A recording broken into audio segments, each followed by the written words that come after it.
Hello everyone, I'm feeling a bit down because most of you haven't hit that subscribe button yet, and I'd love to know why. Oh, Donut! You monster! You monster! Help our community grow and reach our goal of 1K subscribers by subscribing today. Your support means the world to me. Thank you.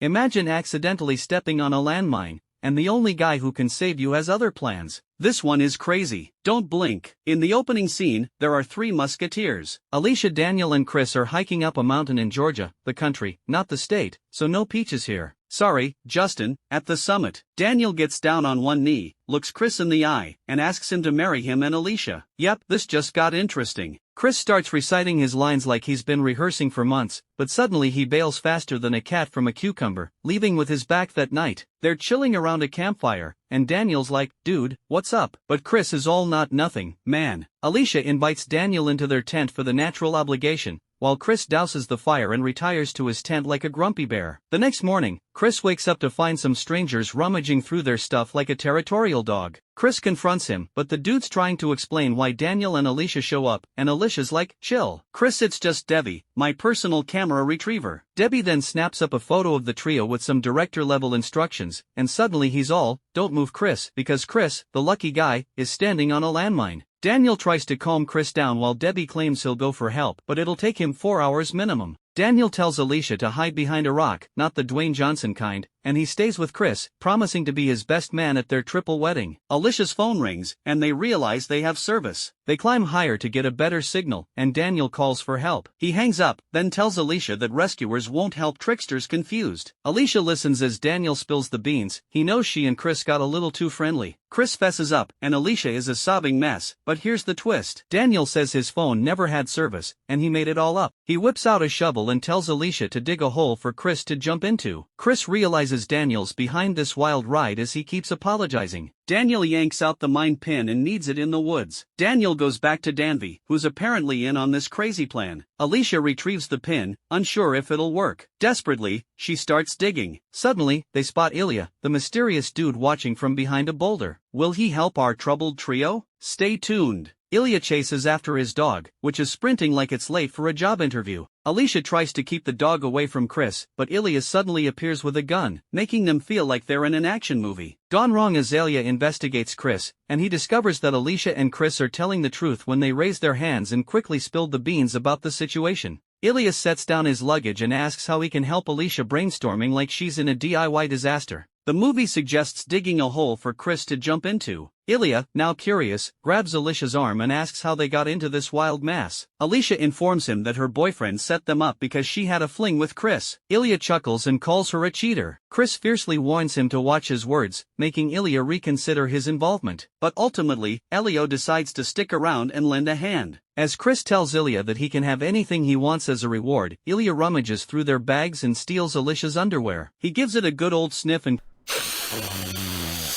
cheekily asks if he can have anything he wants as long as he helps. When Alicia says yes, Ilya pushes his luck and asks for the underwear. She's wearing it right now. Imagine the smell. Chris steps in and offers his money and credit card instead, but Ilya sits on Alicia's underwear reluctantly. She agrees and heads to her tent to change, but Ilya stops her, wanting a front row seat to the show. Chris intervenes, saying that backup is on the way, and Ilya, skeptical, threatens to push Chris. Alicia steps in and finally gives in to Ilya's bizarre demand. Alicia's hands are close to Ilya, who, in a strange turn of events, has her play fetch with his dog. It's not the weirdest game of fetch, but it's up there. Suddenly, Elio's radio crackles to life. He answers it, and Alicia and Chris seize the opportunity to ask if they can borrow his radio to call for help. Ilya, driving a hard bargain, asks what's in it for him. Alicia's frustration mounts, but Ilya persists with his question. She politely asks to call for help, and Ilya, with a grin, embraces her. Ilya tells her to fetch it like a dog. Alicia, rolling her eyes, initially refuses, but after realizing the gravity of their situation, she plays alone. Alicia retrieves the underwear, but Ilya isn't satisfied with her performance. He tosses it again, instructing her to crawl. This time, Alicia, determined to get that radio, goes the extra mile and crawls to grab the underwear. Bedelia, ever the critic, tells her to do it again, this time without using her hands, so Ilya and Alicia are playing this bizarre game of fetch with some undies. Alicia's got mad skills and snags him with her teeth. She trains the unmentionables for radio because you know priorities. She tries calling for help, but the guy on the other end is like, no habla inglés, señorita. Alicia asks Ilya to translate, and he's like, sure, but you gotta play a little strip poker with me. Alicia's not down with that, so she goes back to digging or whatever, and then the guy on the radio is back and nearly is like, yo, that's my boy, Sergey. Don't make it matter, he'll go full Hulk on us. Alicia tries telling Sergey everything's chill, but he's like, okay. He was like, okay, seriously, poker or bust. Alicia caves, and off comes the jacket. The champ was Sergey a bit, and Alicia's losing more clothes. She finally puts her foot down, and Ilya's like, fine, be that way, but then Sergey is back on the line, and Alias all hey, we had a deal. Alicia's like, nope, not happening. Ilya gets ticked off and pulls a gun on her, while Cruz has been chilling in the background, and he's like, Ilya, your mom's so dumb she bought a spoon for the Super Bowl. This catches Ely's attention. What a clever joke. Ilya turns the gun on Chris, and Alicia books it. Ilya sends his dog after her like some twisted game of tag with Alicia screams as the soundtrack. Chris goes full MacGyver, makes a hook to snatch Ilya's god. He gets the gun, but then Ilya shows up with Alicia as his human shield. Ilya's old go ahead, make my day. Chris can't pull the trigger, and Ilya makes him call Alicia a cheater. He even gives her a little scratch on the cheek for dramatic effect. Ilya keeps gasping about punishing cheaters and drags Alicia behind a boulder. Things take a dark turn, and let's just say Italy is not winning any Boy Scout badges for his behavior. All the while Chris is just standing there feeling useless and wishing he'd brought his own gun to this underwear. Fetching radio talking strip poker playing party Alicia, fed up with Ali's shenanigans, decides to go all ninja on him and grab his knife. Chris is shouting like a bootleg. Action hero tells her to get a move on out of nowhere. Ellie's dog charges, ready to protect its owner. Chris fires a shot, hoping to stop the canine crusader, but ends up hitting Elysian's dad. What are the odds? Chris faints, overwhelmed by the drama that is coming too. Chris hears Ely's voice, revealing that the whole mine thing was just a cruel prank orchestrated by Daniel. Classic Daniel, am I right? Elias saunters away, leaving Chris with poor Alicia, now sporting a very unfashionable, fatal neck cut.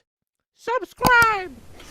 That Benny has the most. Chris calls for help, but it seems his phone is set to no reception mode. Later, Chris stumbles upon a local's house, where a woman and her daughter take pity on this disheveled stranger. Chris is beyond thrilled when the daughter offers to print out a map for him, because who needs a GPS? Right away, he's introduced to the ladies of the house, Laika and Tanya, who just so happen to be Ilya's family. They talk about a small world, while ILY is off tending his bees, probably contemplating a career change to beekeeping like Antonia invites Crystal Lodge, and he graciously accepts Billy's return, securing his dog with a chain that's more fit for a bike lock, and walks in to find Chris sitting with his family. Awkward introductions are made, and Chris smoothly covers up their prior encounter by sank Isa Ilya's name on some random draw. Ilya, sensing that something's up, tells Chris to hit the road, but our hungry protagonist insists on finishing dinner first. Tanya tries to keep the peace, and Ilya begrudgingly allows Chris to eat on the condition that he leaves immediately after Chris chows down, but when he tries to go for seconds, Ilya cuts him off. No more freebies. Pal Tanya hints that it's time for Chris to skedaddle, and he packs up his bag, thanking them for the meal. Ilya tells Chris to meet him in 15 minutes, but not to drag his family into their drama. Chris, with the mischievous grin, takes off. Ilya watches as Chris drives away from the house and hops into his car, probably blasting some catchy tune about twisted fate or something as Chris saunters away. Ilya makes a mad dash to his dog, untying him with the hope of sending a canine scare package. Cruises away, the family assembles at the dining table, where Ilya wrestles with his meal like it's a plate full of snakes. After committing defeat to his food, he retreats to the living room for solace. Ilya paces around contemplating dialing 911 but eventually deciding that his dog would do a better job at handling Chris. As if on cue, the dog starts barking, making Ilya feel like a psychic dog whisperer, but when the barking cuts off suddenly, Ilya gets a sinking feeling in his stomach. He heads to the porch, calling for his dog like a lost love. When Fido doesn't show up, he starts down the stairs, scanning the yard like a detective. In the meantime, Chris reappears, knocking on the door with a dramatic flair, claiming an emergency. Laika, the ever-cautious one, peeks through the window before opening the door. Chris Burson, cradling a bloody poppy, he tells the family that the poor pump got a taste of highway life and lost Ilya, following a breadcrumb trail of blood back to his house, freaks out and starts screaming for everyone to get inside, reaching the living room.